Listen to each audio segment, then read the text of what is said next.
आप नीम गांव जाएंगे अभी? साईं कैसी बातें कर रहे हैं आप? साईं बहुत दूर है वो। साईं हालत देखो अपनी, ठीक से खड़े नहीं हो पा रहे हो, तुम्हारे शरीर को पानी की जरूरत है और ऐसे में तुम नीम गांव जाओगे? ऐसा माँ हमेशा प्यासा ही कुएं के पास जाता है। साईं आपके मन में क्या चल रहा है ये तो कोई नहीं जानता। बाबा साहब के घर जाकर अगर आपकी समस्या का समाधान होता है तो हमसे कहिए, हम जाकर मिलेंगे उनसे। लेकिन आपको ऐसी अवस्था में हम कतई नहीं जाने देंगे यहाँ से। चलिए आप विश्राम कीजिए साईं। आइए आइए बैठिए। नीम गांव तो बहुत दूर है, पता नहीं वहां आने जाने में कितना समय लगेगा, और फिर केलकर साहिब राजी होंगे या नहीं ये भी नहीं पता। कब तक क्या साहिब प्यासा रहेगा?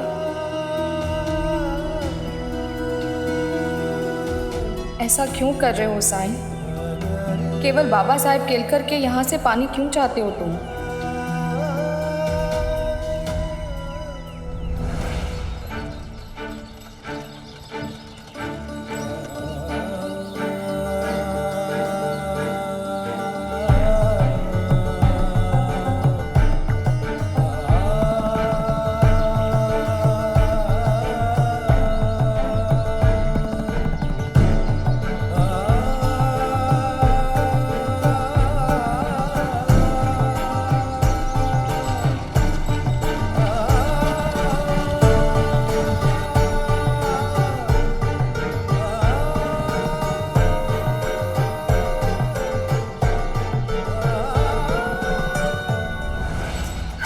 अरे गाड़ी जरा तेज हाको, हमें जल्द से जल्द नीमगांव पहुंचना है और फिर वापस शिरडी पे लौटना है। नीमगांव कितना दूर है, और साई सुबह से प्यासे है। भाईजान का आप एक बार पूछो ना साई से, कुछ खाएंगे हो? कोई फायदा नहीं है ताई, अब तो बस खंडोबा से एक ही प्रार्थना है कि केलकर साहब साईं की इच्छा जल्द से जल्द पूरी करें।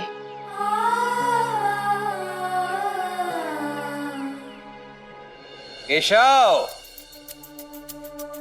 ये है तुम्हारे पिताजी की शिरडी, कुलकर्णी सरकार की शिरडी।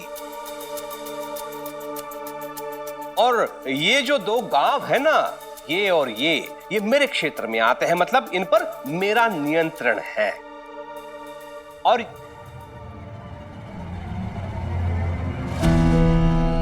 हरिओम, मैं यहां तुम्हें कुछ बता रहा हूं, समझा रहा हूं, और तू सो रहा है।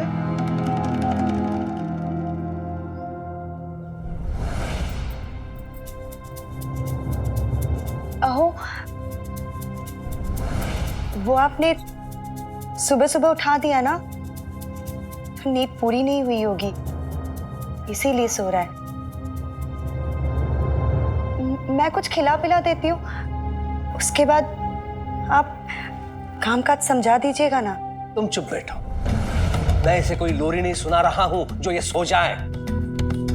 इसे ये बता रहा हूं कि इसका बाप कितना शक्तिशाली व्यक्ति है।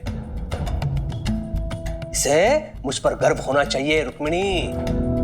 और देखो, सो रहा है गधा कहीं का। सरकार,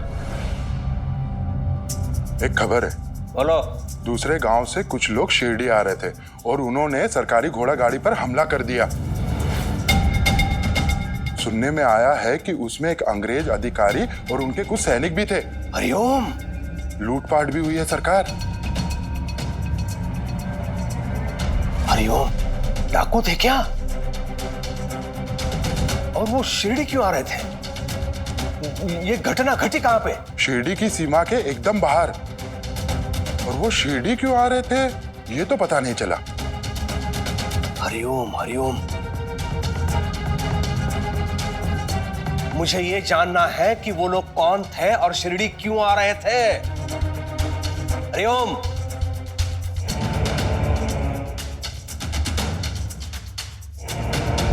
कहिए, नीमगांव कैसे आना हुआ? हम तो आपसे मदद मांगने आए हैं। शिरडी में कोई प्यासा है और वो बेसब्री से पानी का इंतजार कर रहा है। आपने साई के बारे में सुना होगा ना?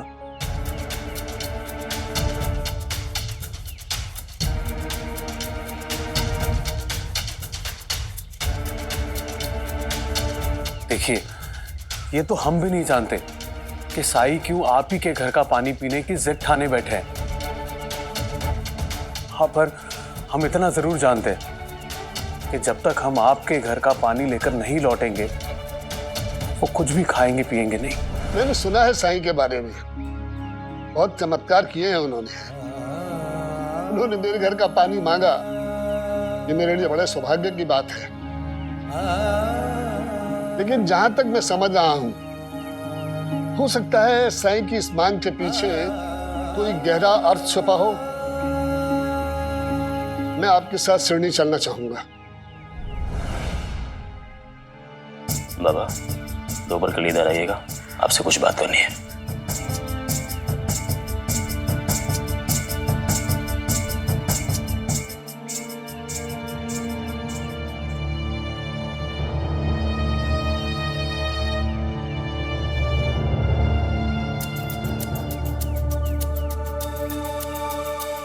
आप ये क्या कर रहे हैं? पानी मांगा है तो 2 मिनट के पानी भिजवा दीजिए। आपको वहां जाने की क्या जरूरत है? जरूरत है, तुम समझ नहीं रहे हो। बात है सिर्फ पानी की नहीं है। मैं सब समझ रहा हूँ। जब आप वहां जाएंगे ना, तो वो साईं अपनी अनेक कठिनाइयां बताएंगे और आप उनकी सारी परेशानी अधिक से अधिक धन देकर खत्म कर देंगे। बाबा साहेब की संतान की सोच इतनी छोटी कैसे हो सकती है?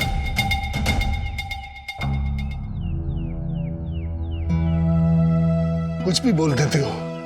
वे दोनों उधर बैठे हैं।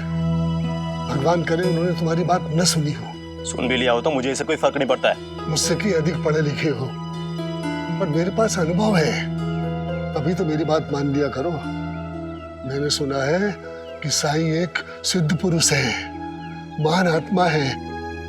अब उन्होंने संदेशा भेजा है तो मैं ये अवसर गंवाना नहीं चाहता।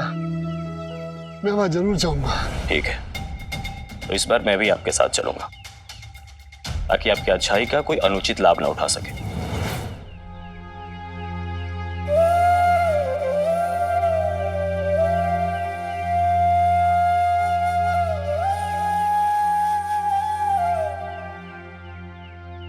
अप्पा जी और मालसापति जी आ गए।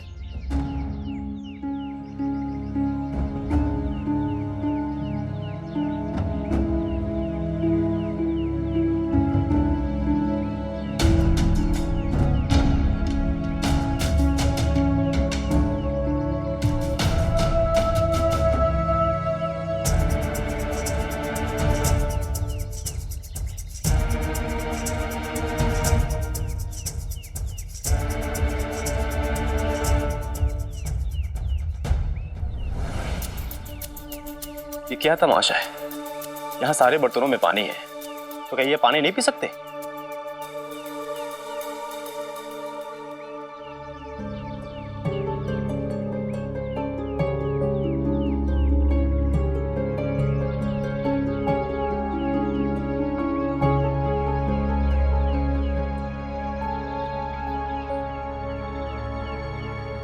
लो साईं,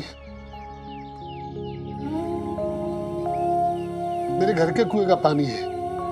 पूरा घड़ा भर के लाया हूं आपके लिए।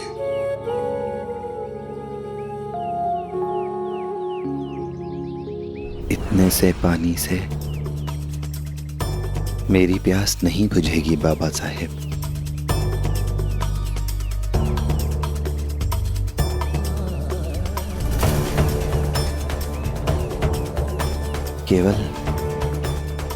केवल एक घड़ा पानी?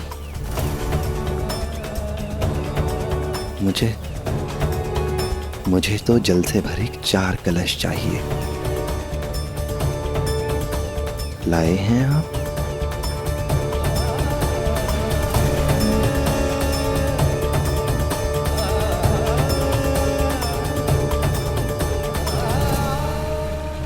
क्या हो रहा है ये?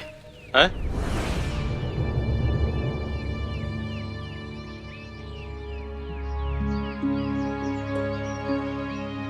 ये 4 कलश पानी की बात नहीं है ना?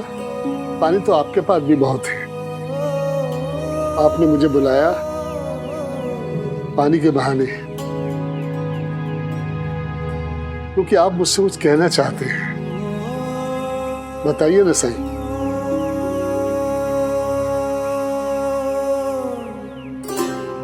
चारों तरफ सूखा पड़ा है।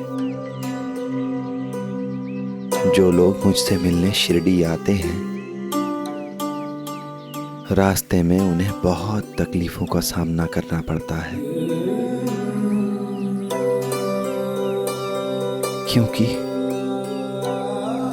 क्योंकि रास्ते में उन्हें कहीं पानी नहीं मिलता।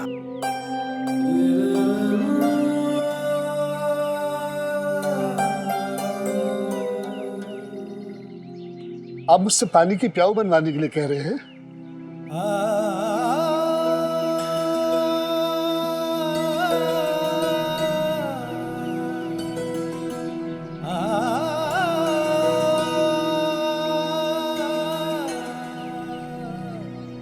बाबा साहेब, आप ऐसे इंसान हैं जो दूसरों के साथ अपनी समृद्धि, अपना सौभाग्य, अपनी खुशियां बांटते हैं। आप ऐसे इंसान हैं जो ये समझता है कि जिसके पास कुछ नहीं है उसकी मदद करना आपका सामाजिक दायित्व है। साई की बातें आसानी से समझ में नहीं आती हैं, लेकिन ये जो भी करता है उसके पीछे कोई खास उद्देश्य जरूर होता है। ये क्या मतलब हुआ? हम प्याऊ बनवाएं और वो भी शिरडी आने वाले यात्रियों के लिए? हम तो शिरडी में रहते भी नहीं। हम क्यों पैसा बर्बाद करें, बताइए? और ये काम हमारा कब से हो गया? जब प्याऊ की इतनी ही चिंता है तो गांव वाले क्यों नहीं बनवा देते?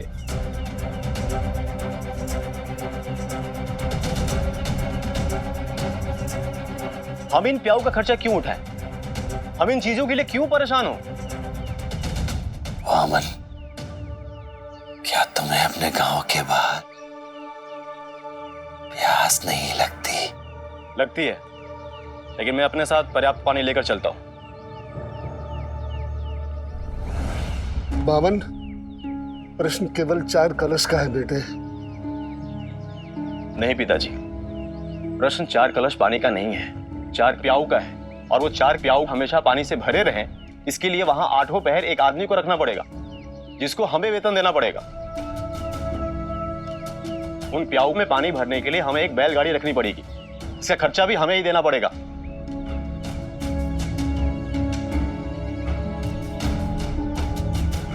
अच्छा, केवल एक कारण तो बता दो कि हम प्याऊ पर इतना खर्च क्यों करें? क्या आप लोगों के पास मेरे सवालों का उत्तर है? आप साई की इच्छा पूरी करने के लिए मेरे पिताजी के पास दौड़े चले आए थे। जब साई को प्याऊ की इतनी जरूरत है तो आप लोग क्यों नहीं बनवा देते?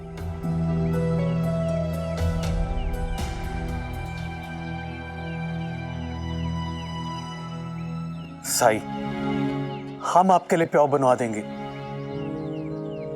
आपकी इच्छा पूरी करने की हम पूरी कोशिश करेंगे। चलिए पिताजी, हम यहां से चलते हैं।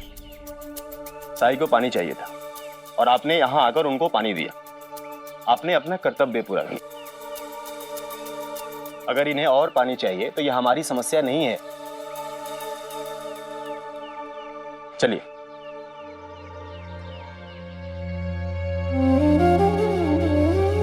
क्षमा साई, क्षमा।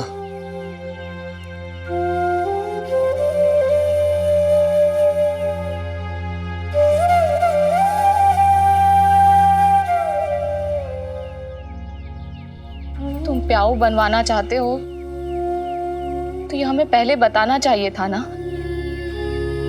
कैसे बनेगा ये हम लोग सोच लेते। चलो तुम पहले पानी पी लो। हाँ,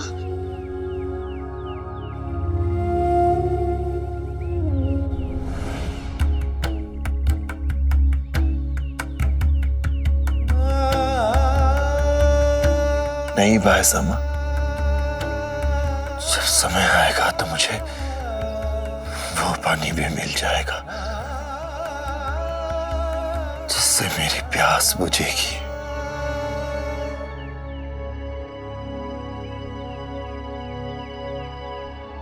बहुत जिद्दी हो तुम साई।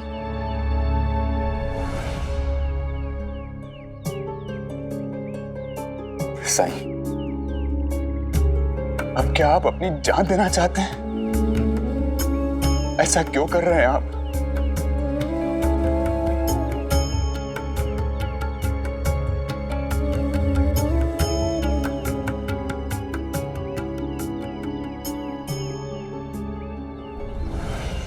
पिताजी, आप नाराज मत होइए। मैंने जो किया वही सबके हित में था। मैं मानता हूँ बेटा कि पुत्र जब बड़ा होता है, अपने पैरों पर खड़ा होता है, तो उसको अपने निर्णय स्वयं लेने की स्वतंत्रता मिलनी चाहिए। पुरखों से विरासत में मिली संपत्ति, धन दौलत के तुम भी उत्तराधिकारी हो। मैं तुम पर कोई दबाव डालना नहीं चाहता कि तुम अपनी इच्छा के विरुद्ध कोई कार्य करो, लेकिन तुमसे इतनी आशा अवश्य करता हूँ कि तुम्हारे सोचने का नजरिया दूसरों से अलग हो। आज मुझे इतनी प्यास क्यों लग रही है? ताना रुको। क्या हुआ? पिताजी प्यास लगी है, गला सूख रहा है। मैं थोड़ा पानी पी लेता हूं उतर के।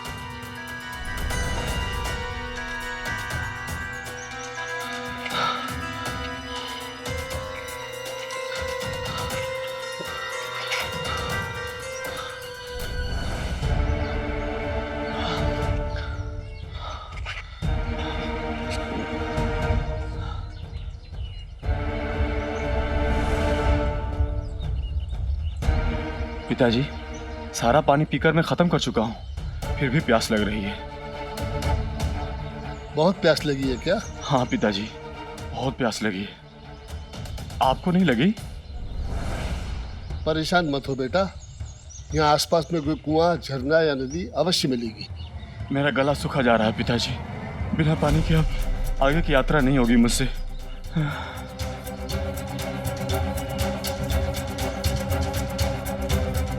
बेटा तू चिंता मत कर, आसपास में कोई झरना या कुआं होगा, तो मैं पानी लेकर आता हूँ। मेरा गला सूख रहा है पिताजी। हिम्मत मत हारना, मैं अभी आया बेटे।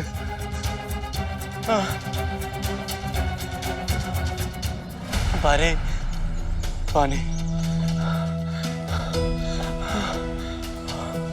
पानी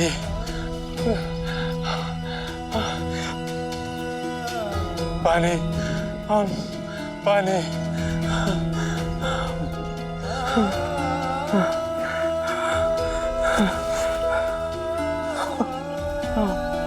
पानी पानी। चल चल चल।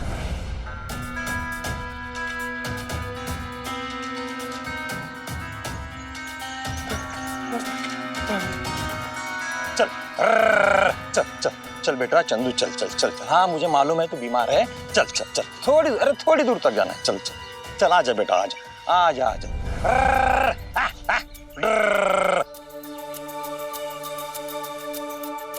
थोड़ी दूर तक जाना है अपने को। हाँ बस थोड़ी दूर।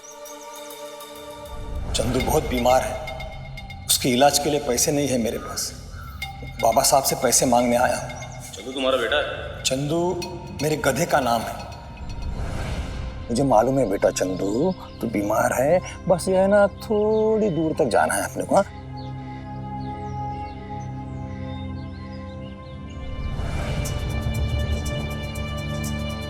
छोटी सरकार,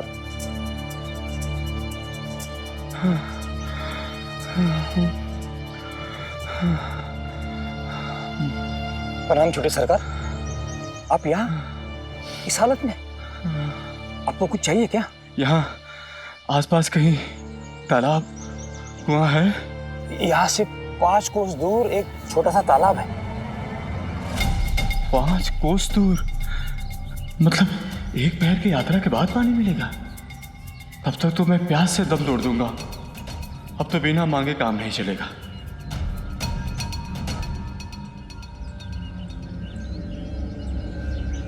तुम्हारे पास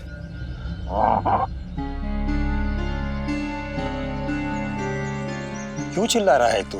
हाँ, मुझे मालूम है तू बीमार है, तुझे प्यास लगी है। हाँ, रुक रुक, तुझे पानी पिलाता हूँ बेटे चंदू। हाँ, ले, ले, थोड़ा ये पानी पी ले। हाँ?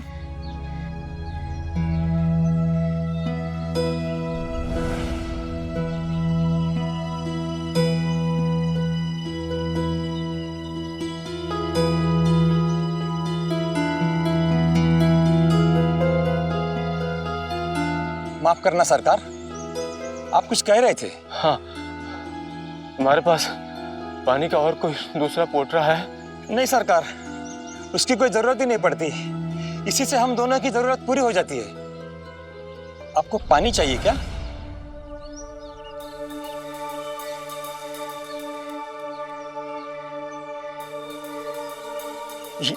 ये लीजिए छोटे सरकार, पानी लीजिए।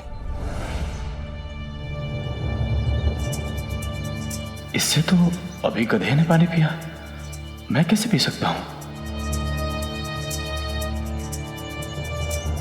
नहीं नहीं, ले जाओ ले जाओ। ठीक है छोटे सरकार।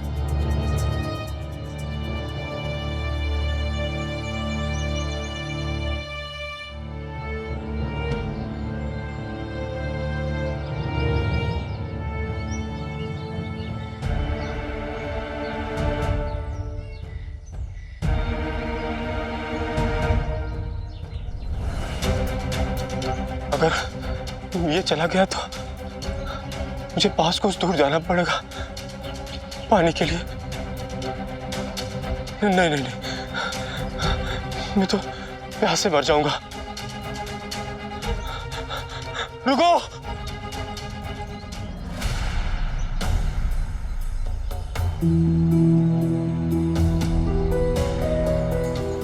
मुझे पानी पिला दे मेरे भाई, थोड़ा इसी में से पानी पिला दे। क्यों नहीं छोटे सरकार?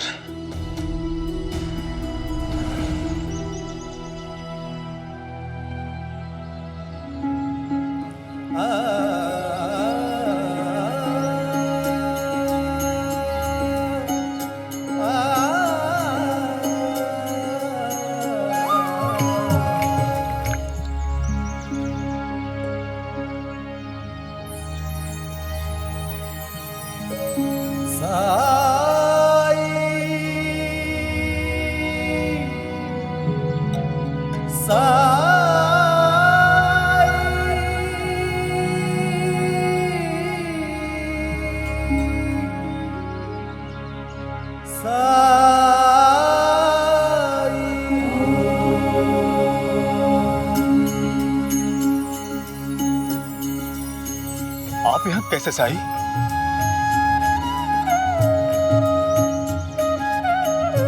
अपना पानी लेने।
इसे क्यों प्रणाम कर रहे हो बेटा?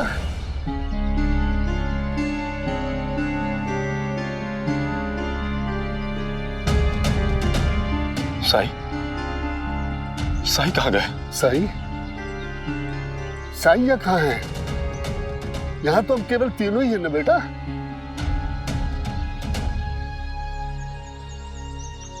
हम इसी समय शिरडी जाएंगे।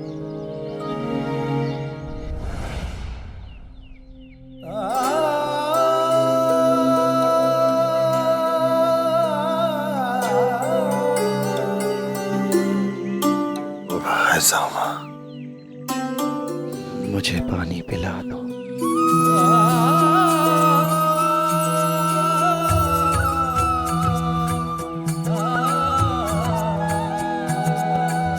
हाँ, पानी दो, पानी। प्याऊ हम लोग बनवाएंगे साईं। मैं खुद घर घर जाके पैसे जमा करूंगी। हाँ, शायद 1-2 महीने लग जाएंगे, लेकिन प्याऊ बन जाएगा।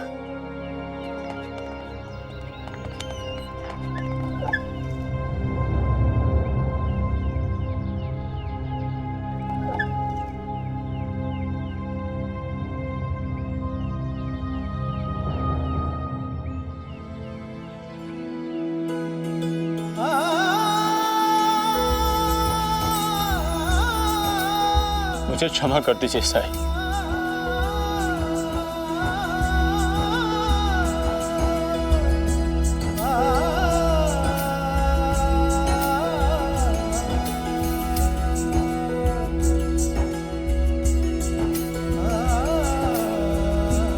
मैं अपने व्यवहार के लिए शर्मिंदा हो जाए। किताबें पढ़कर आपसे विद्वान हो सकता है, लेकिन ज्ञान उसे अपने जीवन में अनुभवों से ही मिलता है, और वो भी तब जब आप जैसे मार्गदर्शक की कृपा हो। मुझे क्षमा कर दीजिए साईं। मैं जितनी जल्दी हो सके प्याऊ का निर्माण कार्य शुरू करूंगा। मैं खुद के वेतन से प्याऊ बनवाऊंगा, मानवता के कल्याण के लिए। जरूरतमंद की सहायता के लिए ये मेरा पहला कदम होगा साईं। साईं, अपने व्यवहार के लिए शर्मिंदा है।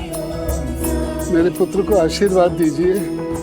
बाबा साहेब, वमन को मेरे नहीं, आपके आशीर्वाद की जरूरत है। अपने बेटे के सबसे अच्छे मार्गदर्शक आप ही हो सकते हैं।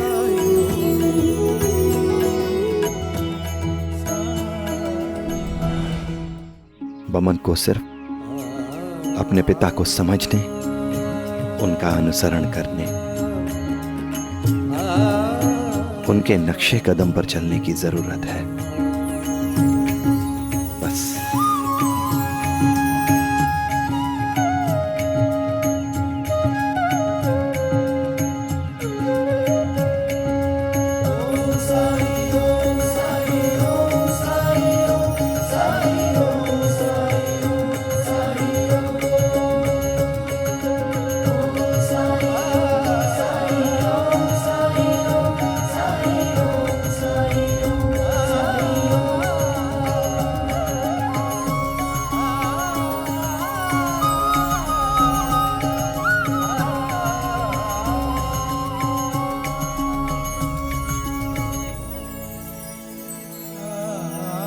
मुझे क्षमा कर दीजिए पिताजी।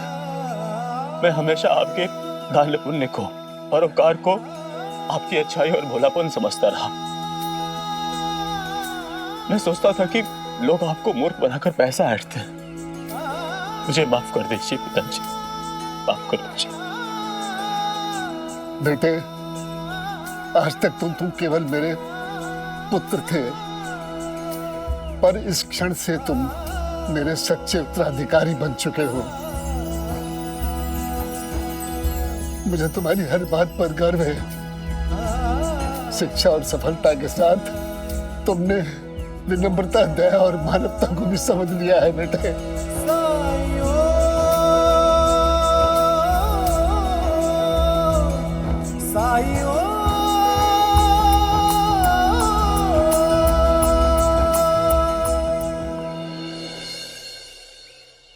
साई, नीम गांव से समाचार आया है, प्याऊ की सारी तैयारियां हो चुकी है। बाबा साहब ने कहलवाया कि कल का दिन शुभ है। अगर साई अनुमति देते हैं तो प्यो का शुभारंभ हम कल से ही कर सकते हैं। शुभस्य शीघ्रम।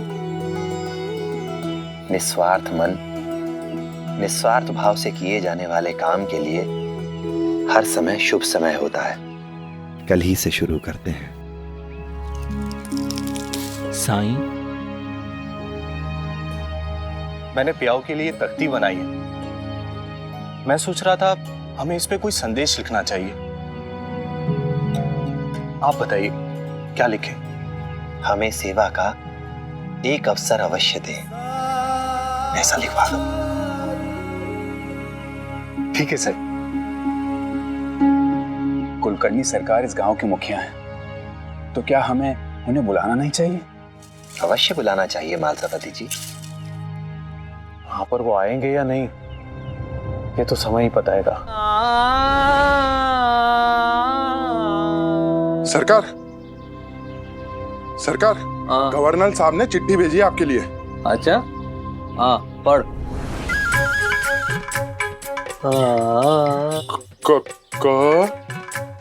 क छ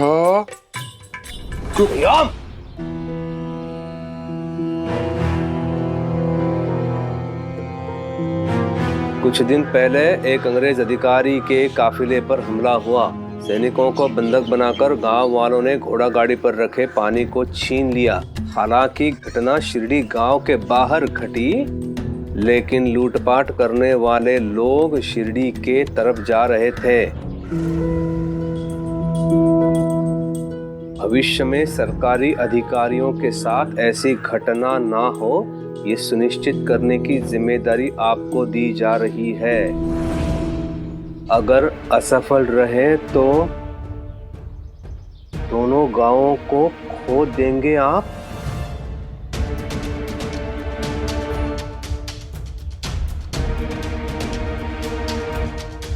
और अगर सफल रहे तो अंग्रेज सरकार तीसरे गांव के प्रबंधन का दायित्व आपको दे सकते हैं। हरिओम। अबे गधे, तुझे मैंने कहा था कि उस घटना के बारे में एक एक जानकारी चाहिए मुझे। उसका क्या हुआ? सरकार, सरकार, वो बैरागी नीम गांव के कुछ लोगों की मदद से प्याऊ बनवा रहा है, ताकि दूर दूर गांव से जो लोग उसे मिलने के लिए आते हैं उन्हें पानी की समस्या से दो चार ना होना पड़े, उन्हें तकलीफ ना उठानी पड़े। विश्वास नहीं होता ना? ये देखिए, निमंत्रण पत्र आपको भेजा है उद्घाटन में शामिल होने के लिए।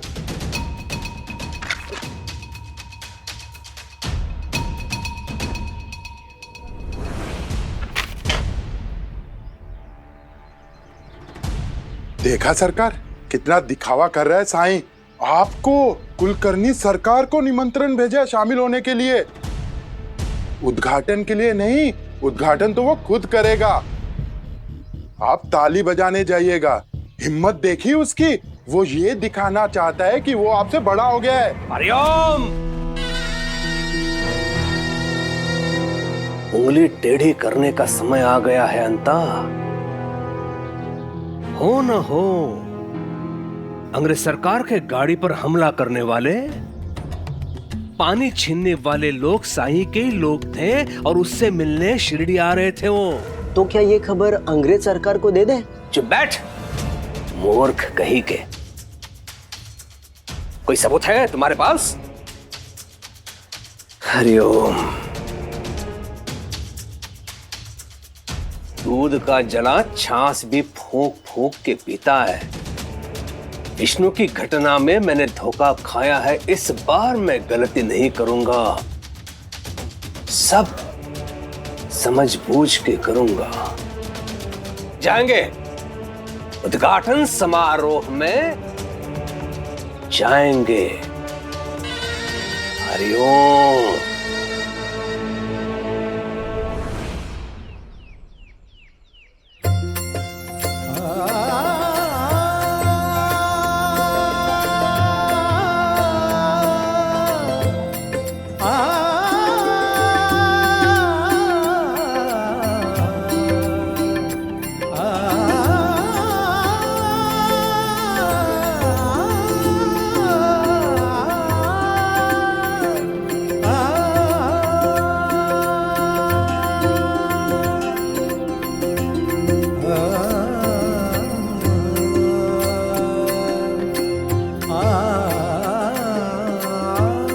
ये प्याऊ सीढ़ी तक आने वाले रास्तों पर बनने वाली प्याऊओं की श्रृंखला का पहला प्याऊ है। आगे और भी स्थापित होंगे और इस प्याऊ पर जो पानी उपयोग में लाया जाएगा वो नीम गांव का पानी होगा।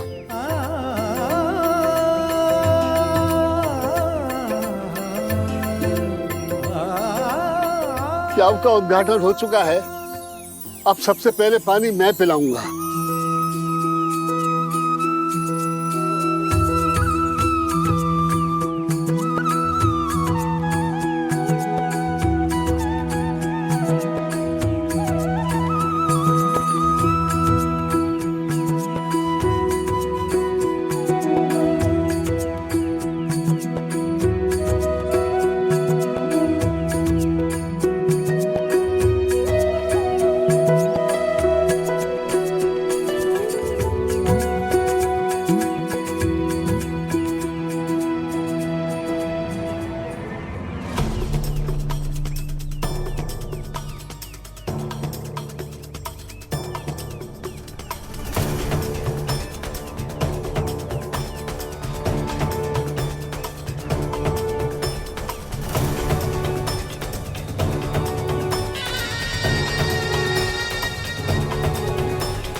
शिरडी के सबसे महत्वपूर्ण व्यक्ति को तुमने सबसे पहले जल पिलाकर इस सेवा का शुभारंभ कर दिया है। हरिओम। वैसे मेरी भी योजना थी कि जगह जगह पर मैं प्याऊ बनाऊं, लेकिन ठीक है, ये कार्य कोई और कर रहा है तो इसमें मुझे कोई आपत्ति नहीं है। और ऐसे शुभ कार्य में सम्मिलित होकर मुझे बहुत प्रसन्नता होती है। हरिओम। पानी जीवन में बहुत महत्वपूर्ण है और इस बार भयंकर सूखा पड़ा है। स्पष्ट है कि पानी की कमी होगी, है ना साईं? हाँ, लेकिन तुम तो लोगों को सबूरी सिखाते हो,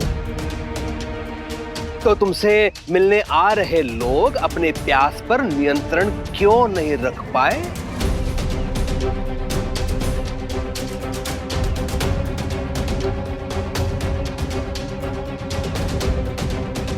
हाँ?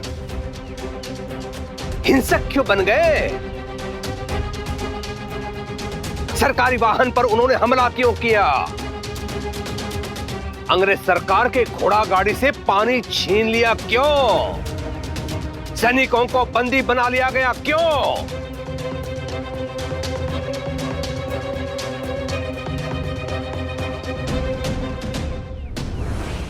यह पत्र है, अंग्रेज सरकार ने मुझे भेजा है, जिसमें मुझे चेतावनी दी गई है। जिन्होंने हमला किया वो तो तुमसे मिलने आ रहे थे साईं। तो इस घटना का उत्तरदायी कौन है? कौन? तुम हो तुम।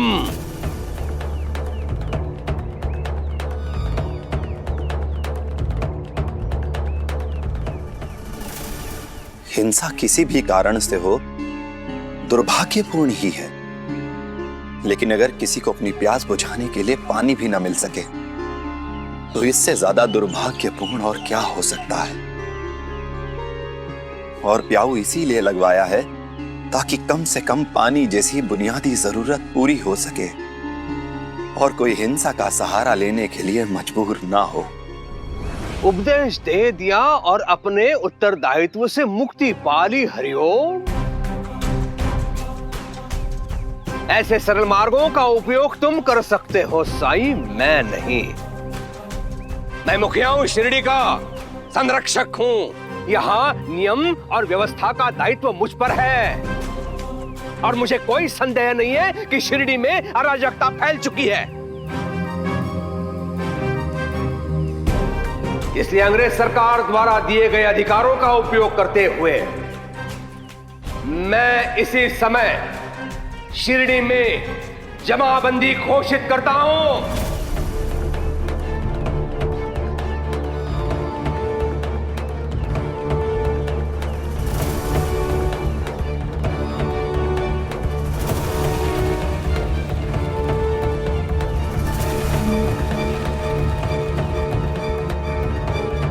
अर्थात केवल 3 लोग एक स्थान पे इकट्ठा हो सकते हैं। कितने?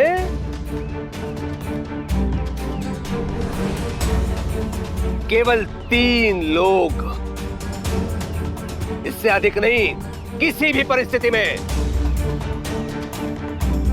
और किसी ने भी जमाबंदी का उल्लंघन करने का प्रयास किया तो उसे तुरंत बंदी बना दिया जाएगा, तुरंत।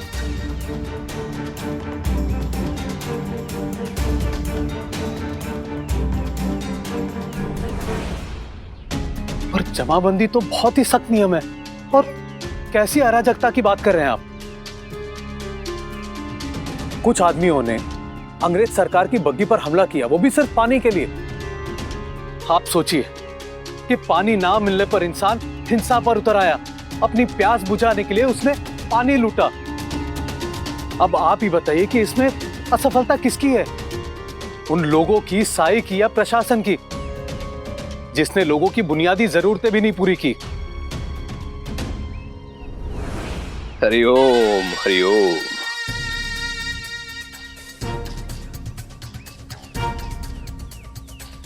परिस्थिति जैसी भी हो अप्पा जी, प्रशासनिक अधिकारी का सम्मान करना चाहिए। हरिओम।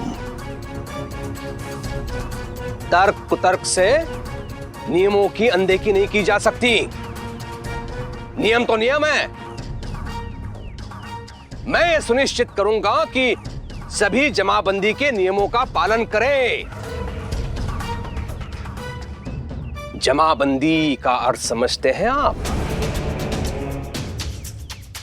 आपके खंडहर में भीड़ इकट्ठा नहीं होगी, केवल 3 लोग, तुम्हें मिलाकर 3 लोग। हरिओम। लेकिन कुलकर्णी सरकार, जमाबंदी के इस नियम के कारण तो इन लोगों का कारोबार ठप हो जाएगा। किसान खेतों में काम भी कैसे कर पाएंगे? आपको जमाबंदी करनी है तो अवश्य कीजिए, लेकिन कृपा करके संख्या 3 से ज्यादा कर दीजिए। मालसापति जी, नियम तो नियम है। और जहां तक बात है खेतों में काम करने वाले किसानों की, तो 3 किसान बारी बारी जाकर खेतों में काम करेंगे, उसमें क्या है? जहां चाह वहां राम। हरिओम। और औरतें एक साथ मिल बैठकर जो एक दूसरे की समस्याओं को सुलझाती हैं, उनका क्या?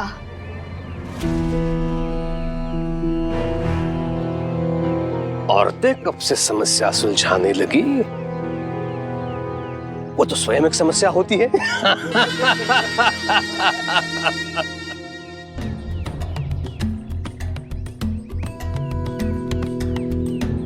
जहां औरतें इकट्ठा हो गई, वहां फिर सास बहू की चुगली आरंभ हो जाती है। मेरा तो ये कहना है कि औरत को घर की चौखट के बाहर कदम नहीं रखना चाहिए। घर में रहकर चूल्हा संभाले, खाना पकाए, बड़ों की सेवा करे, बच्चों का पालन पोषण करे। यही कार्य अगर वो ढंग से कर दे तो समाज सुधर जाए। हरिओम। बिल्कुल ठीक कहा आपने कुलकर्णी सरकार।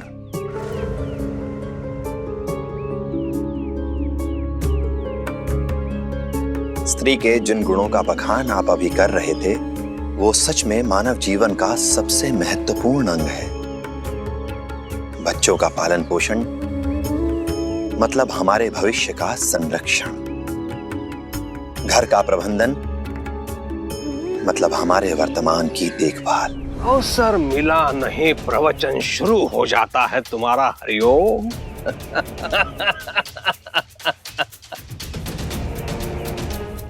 कर लो, ये तेरा आखिरी अवसर है इतने लोगों के सामने प्रवचन देने का।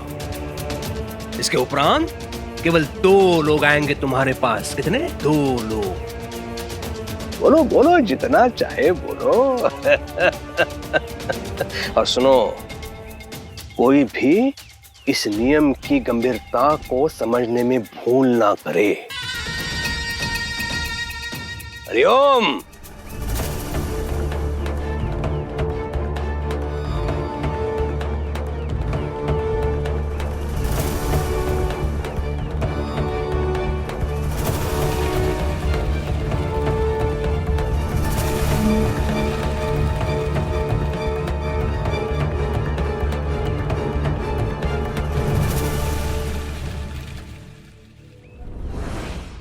ऐसे और भी मज़ेदार वीडियो के लिए हमारे चैनल को लाइक, शेयर और सब्सक्राइब करें।